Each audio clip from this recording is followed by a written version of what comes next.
وہ عمل شروع کرنے سے پہلے زبان سے آپ صرف اس کا اظہار کر رہے ہیں،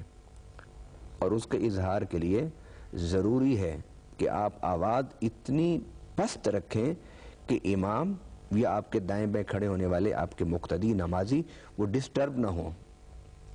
ایک بات۔ اور اگر آپ صف میں کھڑے ہو گئے، نماز شروع ہو گئی ہے، تو آپ کو زبان سے نہیں کہنا چاہیے۔ اس لیے بعض علماء کرام نے زبان سے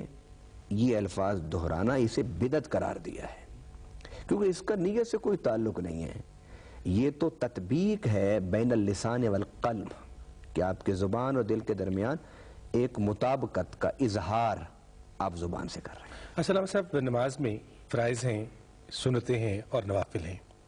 آپ یہ بتائیے گا کہ ان تینوں میں ہم کس طرح سے ڈفرنس کریں گے؟ جب ہم فرض پڑھ رہے ہیں تو اس میں، نفل میں اور سنت میں؟ فرائض اگر آپ کے چھوٹ گئے، مثلا آپ یہ جو 4 فرض میں نے بتائے ہیں، قیام، رکوع اور سجدہ اور قعدہ، یہ اگر آپ کا چھوٹ گیا تو اب آپ کی نماز ختم ہو گئی، آپ کو اثر نو پھر دوبارہ نماز پڑھنی ہوگی۔ اسی طرح نماز کے لیے وضو اور طہارت شرط تھی، اگر دوران نماز آپ کی طہارت ختم ہو جاتی ہے تو آپ کی نماز ختم ہو گئی، آپ کو دوبارہ وضو کرنا ہوگا، پھر آ کر نماز کو پڑھنا ہوگا۔ فرائض وہ چیزیں ہوتی ہیں، ارکان، فرائض، شرائط، ان میں تھوڑا سا باریک فرق ہے، مگر میں اپنے سامعین اور حاضرین کے لیے کسی علمی الجھاؤ میں جانے کی بجائے میں سادہ الفاظ میں اس بات کی وضاحت کرنا چاہتا ہوں کہ ارکان، شرائط اور فرائض یہ سب چیزیں نماز کے لیے ضروری ہوتی ہیں۔ یہ اگر کوئی چیز رہ جائے تو آپ کو نماز دوبارہ ادا کرنی ہوگی۔ فرض کریں آپ نے سجدہ ہی نہیں کیا ایک کسی رکعت میں، بعد میں یاد آیا کہ میں تو سجدہ نہیں کیا، اب آپ کو نماز دوبارہ پڑھنی ہوگی۔ ہاں، اگر آپ کو کوئی فرض آپ نے ادا نہیں کیا اور اگلا فرض شروع کرنے سے پہلے آپ کو یاد آ گیا، اگلا فرض ادا کرنے سے پہلے آپ کو یاد آ گیا،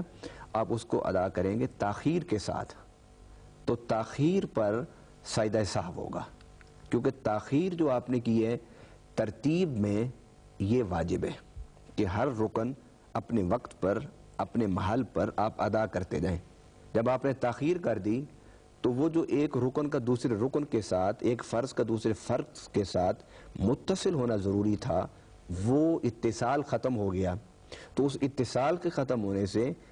واجب کا ترک ہوا، تو واجب کے ترک پر سجدہ سہو کر کے آپ نماز کو مکمل کر سکتے ہیں۔ فرض کے ترک پر، فرض کے چھوٹنے پر سجدہ سہو نہیں بلکہ اعادہ ہے، آپ دوبارہ نماز کو پھر شروع کریں اور پھر اسے مکمل کریں۔ علامہ صاحب، آپ نے ذکر کیا ہے سجدہ سہو کا، میں اس وقفے کے بعد آپ سے یہ ضرور جاننا چاہوں گا کہ سجدہ سہو جو ہے وہ کن صورتوں میں کیا جاتا ہے اور کیا طریقہ کار ہے سجدہ سہو کے کرنے کا، لیکن ہمیں جانا ہے ایک چھوٹے سے وقفے پر۔ آپ ہمارا ساتھ دیجیے گا، نماز کے حوالے سے ابھی کچھ اور باتیں، کچھ اور سوالات میرے ذہن میں بھی ہیں جو آپ کے اذہان میں ہیں، وہی میں علامہ صاحب سے پوچھوں گا، لیکن ایک چھوٹا سا وقفہ، ابھی ہماری ملاقات ہوتی ہے۔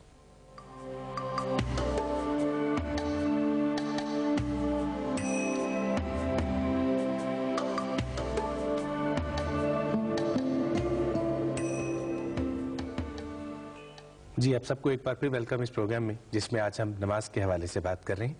علامہ صاحب، وقفے سے پہلے آپ فرما رہے تھے سجدہ سہو کے حوالے سے، یہ فرمائیے گا کہ سجدہ سہو کا طریقہ کار کیا ہے، کس طرح سے سجدہ سہو ادا کرنا ہے، اور دوسرا یہ کہ کون سی صورتیں ہیں جن میں ہمیں سجدہ سہو کرنا ہے، اور کون سی وہ صورتیں ہیں آبجیکٹیولی جن میں ہمیں نماز کا دوبارہ پڑھنا ہے۔ فرائض کے ترک پر، جس طرح میں نے بتایا کہ نماز کے 4 فرائض ہیں، اگر آپ نے فرض کو چھوڑ دیا، نماز کے اندر کے فرض کو چھوڑا، تو آپ کو نماز دوبارہ پڑھنی ہوگی۔ ٹھیک ہے۔ اگر واجب چھوٹ جاتا ہے تو واجب کے ترک پر آپ کو سجدہ سہو کرنا ہوگا۔ نماز میں قرات فرض ہے، سورہ فاتحہ کا پڑھنا واجب ہے۔ اب اگر آپ سورہ فاتحہ کی بجائے کوئی اور سورت پڑھتے ہیں تو آپ نے فرضیت کو تو پورا کر دیا نا، لہذا نماز کی اعادے کی، دوبارہ پڑھنے کی ضرورت نہیں ہے، ٹھیک ہے، لیکن سورہ فاتحہ کے ترک پر آپ کو سجدہ صاحب کرنا ہوگا۔ نماز میں جو واجبات ہیں ان واجبات کی جو ادائیگی ہے، اگر آپ اس کو چھوڑ دیتے ہیں تو آپ کو سجدہ صاحب کرنا پڑے گا۔ اور سجدہ صاحب کیسے کرنا ہے کہ جب آپ آخری قعدہ میں بیٹھیں گے تو التحیات آپ پڑھیں گے، درود شریف سے پہلے آپ ایک طرف السلام علیکم کہیں گے اور اس کے بعد 2 سجدے آپ کریں گے، اور 2 سجدے کرنے کے بعد پھر آپ بیٹھیں گے اور پوری التحیات سے مطلب یہ ہے کہ درود شریف سمیت اور وہ جو دعا ہم پڑھتے ہیں ربنا اغفر لی ولوالدی وللمؤمنین یوم یقوم الحساب، اس کے بعد آپ سلام پھیر دیں گے۔ سجدہ صاحب 2 سجدوں کا نام ہے، اور صاحب کا معنی بھول چوک، جو نماز میں واجب کے حوالے سے بھول چوک ہوئی ہے اس کا تدارک آپ سجدہ صاحب سے کر سکتے ہیں۔ آپ کو دوبارہ ترک واجب پر نماز دہرانے کی ضرورت نہیں ہے۔ سجدہ صاحب آپ کے اس نقصان اور کمی جو نماز میں پیدا ہوئی تھی اسے دور کر دے گا۔ اب نماز میں کچھ سنتیں ہیں، اگر نماز کی کچھ سنتیں ترک ہو جائیں تو نہ نماز کے اعادے کی ضرورت ہے، اعادہ کا مطلب ہوتا ہے دوبارہ پڑھنا، اور نہ ہی سجدہ صاحب کی ضرورت ہے کہ آپ سجدہ صاحب جو ہے کریں۔ مثلا سجدے میں آپ نے تسبیحات پڑھنی تھی، مسنون تسبیحات پڑھنا 3 ہے کم سے کم، اور طاق عدد میں آپ اس کو جتنا بڑھاتے جائیں آپ بڑھا سکتے ہیں۔ اب آپ نے 3 سے کم تسبیح پڑھی ہے سجدے میں یا رکوع میں، ایک دفعہ پڑھی ہے تسبیح،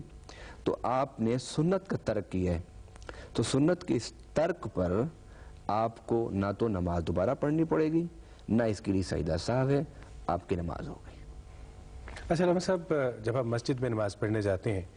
تو بعض نمازوں میں امام صاحب جو ہیں وہ اونچی آواز میں تلاوت کرتے ہیں، کچھ نمازوں میں امام صاحب جو ہیں وہ خاموشی سے تلاوت فرماتے ہیں۔ آپ یہ فرمائیے گا کہ جو مقتدی ہے، وہ بندہ جو امام صاحب کے پیچھے نماز پڑھ رہا ہے، اس کو ان دونوں صورتوں میں کیا کرنا چاہیے؟ کیا اس کو تلاوت کو سنتے رہنا چاہیے، یا جب امام صاحب خاموش ہوں یعنی خاموشی سے وہ تلاوت فرما رہے ہوں تو کیا اس وقت خود بھی سورہ فاتحہ اور سورت کوئی بھی پڑھنی چاہیے؟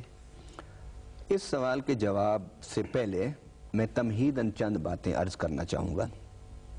ایک تو یہ کہ فقہی مسائل میں اختلاف کو نزاع نہ بنایا جائے، کیونکہ فقہی مسائل میں اختلاف روایات پر ہے،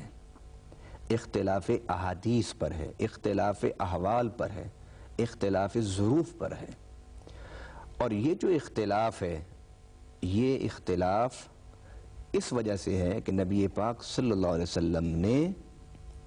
ایک وقت ایک عمل فرمایا، پھر اس عمل کو ترک کر دیا۔ جن کی نظر ترک پر پڑی انہوں نے وہ عمل چھوڑ دیا، انہوں نے ترک کر دیا، اور جن کی تحقیق صرف عمل تک رہی، ترک عمل تک نہیں گئی، انہوں نے اس عمل کو دہرانا شروع کر دیا۔ میں اس کی ایک مثال دیتا ہوں، رفع یدین۔ نبی پاک صلی اللہ علیہ وسلم نے یقیناً رفع یدین فرمایا، اور یقیناً احناف کے نزدیک یہ تحقیق ہے کہ نبی صلی اللہ علیہ وسلم نے رفع یدین اپنے آخری ایام میں ترک فرما دیا۔ اب جو رفع یدین کرنے پر مصر ہیں وہ اس لیے مصر ہیں کہ ان کی تحقیق یہ ہے کہ نبی پاک صلی اللہ علیہ وسلم نے اپنی زندگی میں آخری نماز تک رفع یدین فرمایا، تو گویا ان کا اصرار کوئی اتباع شہوات کی بنیاد پر نہیں ہے، ان کا اصرار اس تحقیق پر ہے کہ نبی پاک صلی اللہ علیہ وسلم نے یہ عمل فرمایا۔ اس لیے اگر وہ اس تحقیق پر رفع یدین کے عمل کو آج بھی جاری رکھنا چاہتے ہیں تو فقہاء نے، ائمہ نے اس کی اجازت دی ہے،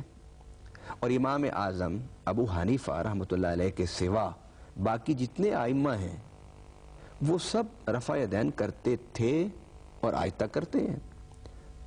اور یہ جو اختلاف ہے، میں نے جس طرح پہلے کہا، یہ کسی ریاکاری کی بنیاد پر نہیں ہے، کسی منصب اور اقتدار کے حصول کی خاطر نہیں ہے، کسی دنیاوی فائدے کے لیے نہیں ہے، یہ تحقیق